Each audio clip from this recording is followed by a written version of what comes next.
ফেসিবাদের উত্থান যদি সরকার না ঠেকিয়ে পৃষ্ঠপোষকতা দেয়, জনগণ অবশ্যই এক চুল পরিমাণে এই জায়গায় ছাড় দিবে না। আগামীকাল 23শে জুন আমাদের জাতীয় জীবনের এবং এদেশের রাজনৈতিক ইতিহাসের একটি কালো অধ্যায়, একটি বেদনাদায়ক দিন। 1757 সালে পলাশী রামনগরে যে বিপর্যয় হয়েছিল, সেই দিনটি আগামীকাল। দেশের স্বাধীনতা সার্বভৌমত্ব রক্ষা করাই হচ্ছে আমাদের সকলেরই দায়িত্ব। পলাশীর বিপর্যয়ের মূল কারণটাই অনেকগুলো বিশ্লেষণ ইতিহাসে আছে, ঐতিহাসিকগণ করেছেন। মোটা দাগে যদি আমরা সামনে আনি, সে সময়ের জাতির বিভিন্ন পর্যায়ে যারা নেতৃত্ব দিয়েছিল তারা ছিল বিশ্বাসঘাতক। আর দ্বিতীয় হচ্ছে, সে সময়ের জনগণ ছিল অবচেতন।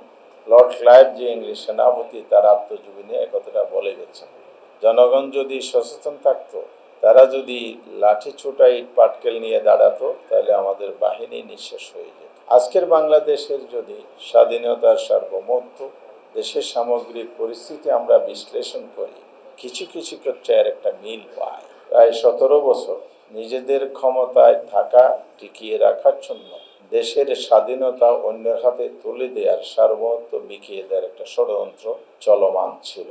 জুলাই অভ্যুত্থানের মধ্য দিয়ে সেটার অবসান ঘটলেও আবার নতুন করে সেই ষড়যন্ত্র শুরু হয়েছে।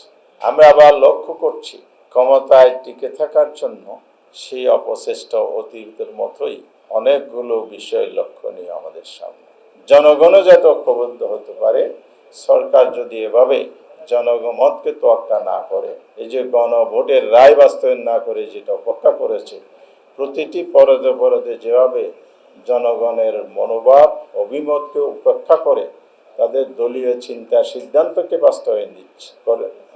বাস্তবায়ন করছে, এ ব্যাপারে যে সরকার সঠিক পথে ফিরে না আসে, বিশেষ করে ফেসিবাদের উত্থান যদি সরকার না ঠেকিয়ে পৃষ্ঠপোষকতা দেয়, জনগণ অবশ্যই এক চুল পরিমাণে এই জায়গায় ছাড় দিবে না।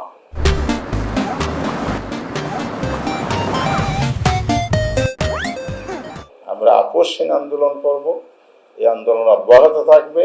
এই আন্দোলনের লাস্ট সীমানা পর্যন্ত আমরা বসবো, অর্থাৎ সাফল্য না আসা পর্যন্ত আমরা জীবন বাজি রেখে আন্দোলন চালিয়ে যাব।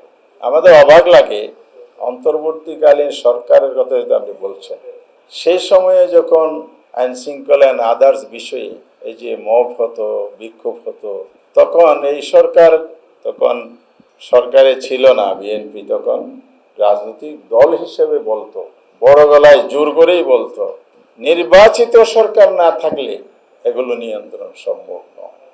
তা আমরা আজকে প্রশ্ন করব, এখন কোন সরকার এখন ক্ষমতায় আছে? এটাই কি অন্তর্বর্তীকালীন সরকার না নির্বাচিত সরকার?